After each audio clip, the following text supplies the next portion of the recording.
Hello and welcome back to Genesis Designs and Modelcraft Bench, and I'm here with a final video for this year 2021 and a little bit of a sort of slightly Christmas theme here with a quick inbox of this Gundam Wing. The reason it's Christmassy, well, because it's colourful honestly, but also because it was actually a Christmas gift. My son bought this for me as he is quite a fan of Gundam stuff, and he has for a long time wanted me to have a got one, so he obviously figured the best way to make that happen was to present me with one. So here it is, and this is Gunpla Starter Set Volume 2. I do not know what Volume 1 is. And this essentially is a 144th scale kit, and it includes some extras, which is where the starter set moniker comes in. So if people aren't aware, and I'm sure they're not because I've just googled this, did research, stuff's going up. Gundam, it was essentially started off as an animated TV series way back in 1979, and Bandai took the rights to make kits of the characters within that series quite a long time back, and have been making them ever since. This is one of the smaller and more simple type kits, and they do some really quite magnificent larger scale ones too.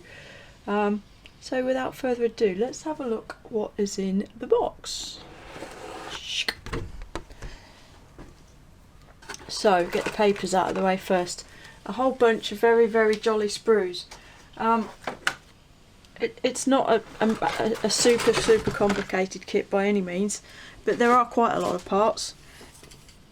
My son did actually scavenge some weaponry from this that he claims I won't need, so that's why this sprue is in pieces. As you can see, includes some kind of massive rocket launcher and a pistol. And I will apologise to anybody who might watch this who is into Gundam. I know nothing about this stuff, so I'm very sorry. I'm literally looking at this from the point of view of it being a model kit. There's a semi-transparent red sprue there, looks like a kind of lightsaber type deal. Goes with that. Then we have a sort of a pale, very pale grey sprue. It's almost white but not quite, with some slightly recognisable areas. There's certainly the legs stand out there. And really the one thing that my son has often mentioned with respect to these kits is just the excellence of the Bandai moulding, and that really comes to the fore if I come up close. Just look at how crisply and beautifully moulded all of these pieces are, and some of them, like this piece, are quite complicated in every direction, but there are no huge mould seams or anything like that, no flash. It's absolutely super crisp and lovely, really beautifully produced, complete with a whole bunch of locating pegs. You see, these kits are designed to be able to be built completely without glue or paint. And then we go into this one and look at this, 4 different colours on one sprue. How on earth they do this, I don't know. You know, Matchbox brought us the multicoloured kits. Bandai have gone one better and give you multicoloured sprues. Obviously if it's designed to not need paint, it has to have coloured plastic within, but who'd have thought of putting it all on one sprue like this? But just again, the quality of these mouldings is outstanding, it really is. You can see some hands there just underneath mine. Obviously the red parts are feet, big old robot feet, parts of the shield and so on. It really is astonishing moulding. I particularly like the fact that the sprue code letter is kind of etched out, very obvious from any angle. However you're looking at the sprue, you can see immediately that this is sprue A. I like that kind of thing. And the last one, polycarbonate. I don't know exactly what kind of plastic this is, but as you can see, it's flexible. It's essentially it's the same as the type of stuff that your Tamiya polycaps are made from, and this is all the sort of universal joints and sockets and things that go inside the parts, because these models are completely poseable. Again, beautifully turned out. There's not a hint of any naughtiness on any of those parts. The instructions, it's a very simple, small fold out. The diagrams are small but they're very clearly done. Shouldn't be an issue to follow them quite happily. There is a sprue layout there as well. As you can see, don't need glue. You just need nippers and tweezers. There's no colour call outs here. Again, as I say, they're designed to not require paint, so there's not really any reason for it to have a painting diagram. And then the last thing is this little sort of foil sticker set, which includes the kind of, I say eyes, but I mean I guess they're the windows. I'm assuming the driver of the robot sits up in the head. And what makes it a starter set are these items here. It's a little how-to guide and a grey Gundam marker. These are a kind of a paint marker pen. They're not really like Sharpies, but they're also not really paint, they're sort of somewhere in between. This is the fine kind, as you can see here, they've got a fine tip on it. And as you'll see in this little how-to guide, this is aimed at panel lining. So this is like super precise panel lining pen. Gundam markers are available with a bigger nib, which are actually meant for painting things. So how-to guide then, it's just this little pamphlet. It's full colour, and it, as you might expect, it just runs through a few hints, tips and tricks, some basic tools required, going into some weathering stuff there, and it is completely in Japanese. Now, I don't speak Japanese, much less read it, so clearly I can only go from the pictures, but pictures can be very expressive. You'll note here that the international symbol for click is included in many places, showing you that these parts are intended to literally click together. I see there's a sort of a special de-clicking tool there for disassembling things. Doesn't seem to be included in the kit, so I don't know if that's an extra or if that comes in other types of kits. I'm not really sure. So this just goes through construction, how to go about making your Gundam. Here is showing you the use of the pen, drawing inside the various panel lines with it, trying not to make a mistake like that, but if you do make a mistake, showing you that a cocktail stick can be used to remove any excess. Oh, very nice. There's some finished photos of the model constructed in this way, so you know, no paint, no glue, just a bit of Gundam marking. As an aside, this is a kit of the RX-78-2, which is the original Gundam Wing from way back at the beginning. And then there's a step-up guide, and this really is taking you through using pastels and chalks to add a bit of mud and weathering and grief to your Gundam robot.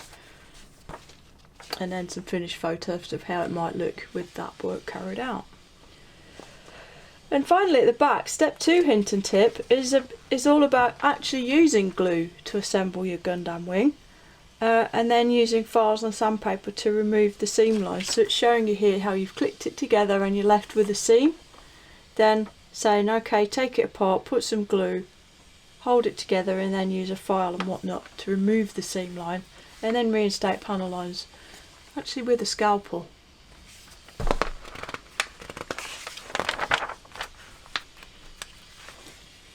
And that is literally going through that process. This is showing you about removing the seam lines. It's inevitable that there's going to be mould seams. They clearly use multi-part tools. There will be mould seams on the parts. This is showing you how to remove them.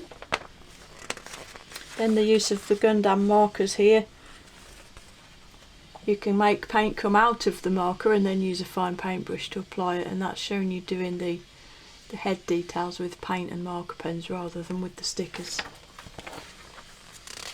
And finally, applying a matte coat to finish the model off.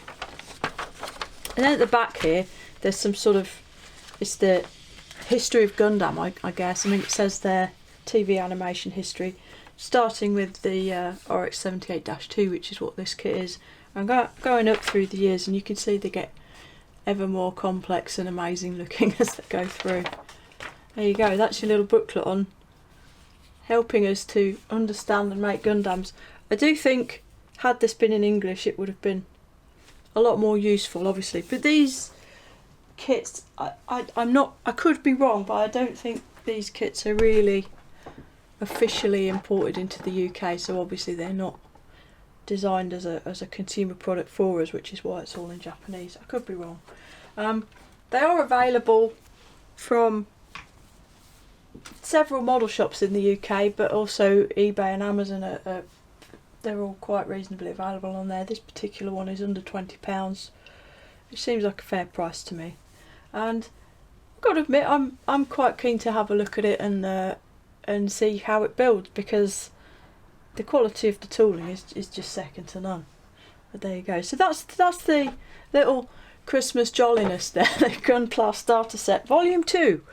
So it just remains to say, I just want to say big thank you to everyone that's supported the channel this year, and since its inception in August of last year, the growth and the feedback has been beyond anything I ever imagined I'd achieve, especially in such a short time. And I'm really looking forward to continuing with that. I do enjoy producing these videos and engaging with you guys when they go up. Future plans going forward, this is the last video for 2021, obviously. Lined up, Foxy Killer Part 9 and then the Grand Reveal Part 10 will be coming your way within the next couple of months. I am nearly done with that now. I have some inbox / quick snips to do. I've got the Revel Razor Crest, the Mandalorian Razor Crest kit in, which is fabulous. I'm going to do an inbox on that one. I also have another Revel kit, the new tool 1/48 SR71 Blackbird, which I'll do a quick snip on because it's really just 2 parts, but it's very big. I've also picked up recently the Revel 1/32 scale Focke-Wulf 190. It's not a brand new kit, but it's the first time I've had my hands on it, and I'm going to try and do an effective comparison video between that kit and the much older but still very good Hasegawa Focke-Wulf 190. And then on top of that, try and fit in a few more Book of Genesis jobbers.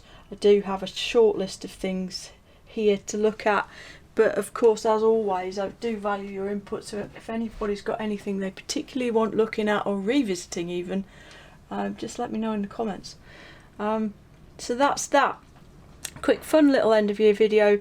I hope you've all had a fabulous Christmas and had a bit of time off and been able to spend it with the people that are important to you.